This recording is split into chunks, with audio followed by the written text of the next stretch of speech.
Nick Taylor from BC made a 72-foot eagle putt to win the RBC Canadian Open on Sunday. Taylor became the first Canadian in nearly 7 decades to win the men's national open, and he nailed the longest putt of his career to clinch the tournament on the 4th playoff hole. A big win for Taylor and for Canadian golf.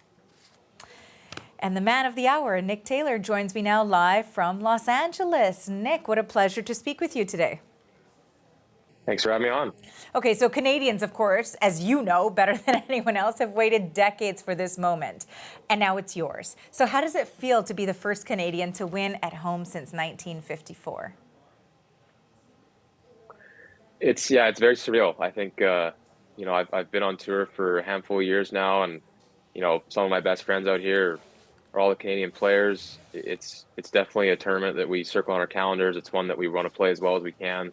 The fans have been hungry for this for a long time. So to be the one to deliver it is overwhelming. It's all surreal right now. I feel like I'm still up in the clouds trying to figure out what's going on in my life. But it was obviously an incredible day and exciting for everyone. You know, I heard you that day. You said it still hasn't sunk in. Has it now? Maybe a 1 or 2% more, but just the text, the calls, the messages on social media everywhere. It's been incredible. I'm trying to get back to people slowly, but also trying to play golf from this week too. It's amazing how quick things can turn around in our professional golf life. So it's been amazing. All the support, not only at the tournament that week with all the fans on site, but everything after has been truly amazing. It moves fast. Okay, let's go back to the weekend, though, because you also broke the course record at Oakdale on Saturday, shooting a 63. What was that like for you?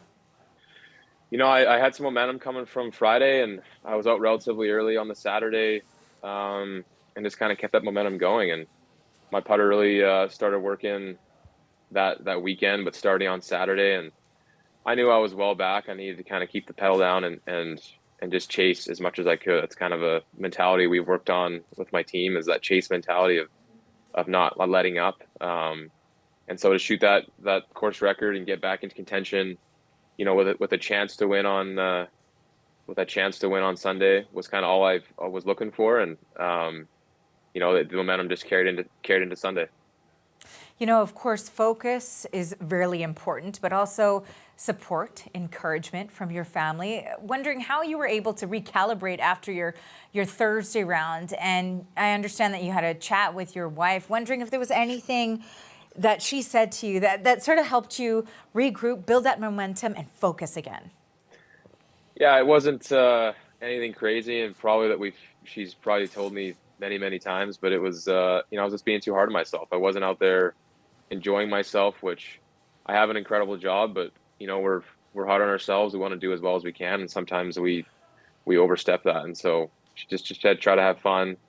Dave Markle, my caddy, is such a fun person to be around. She's like, just enjoy that. Go out there and try to have fun.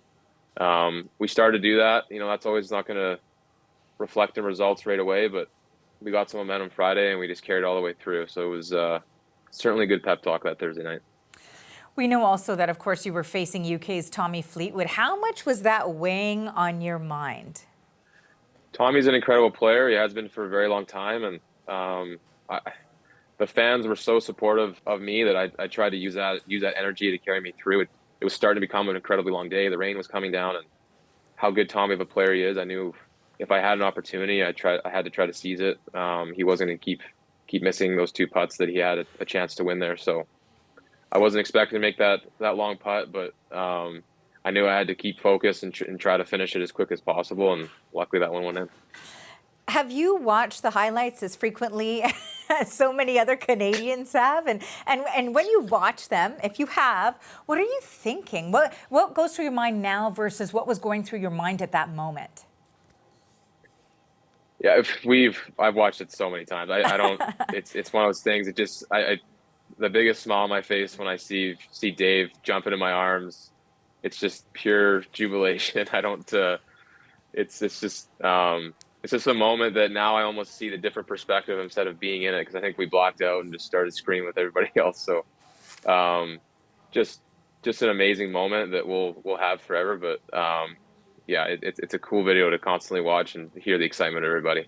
You know, we think so too, because we keep playing it over and over again for our viewers. And you just feel that excitement and exhilaration, that high five. You know, it's just amazing to watch. But of course, another one of those moments that, of course, has taken some headlines. You know, fellow Canadian golfer Adam Hadwin couldn't contain his excitement and he got tackled. Have you watched that moment too? And have you had any conversations after that? I think I've watched that probably more. I think that was been the meme of the country here the last couple of days. Well, it was definitely a moment that we keep watching too. You know, a lot of young Canadians watch your historic win this past weekend, of course. So I finally wanted to ask you, what message would you like to share with them? They've been waiting for a moment like this, to witness a moment like this for decades.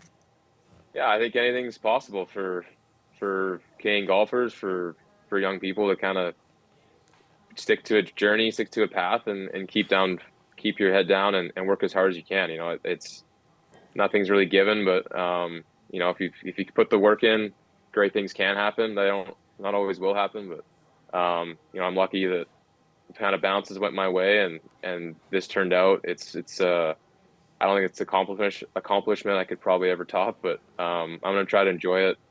And if it inspires some young juniors, then, you know, that's a great thing as well.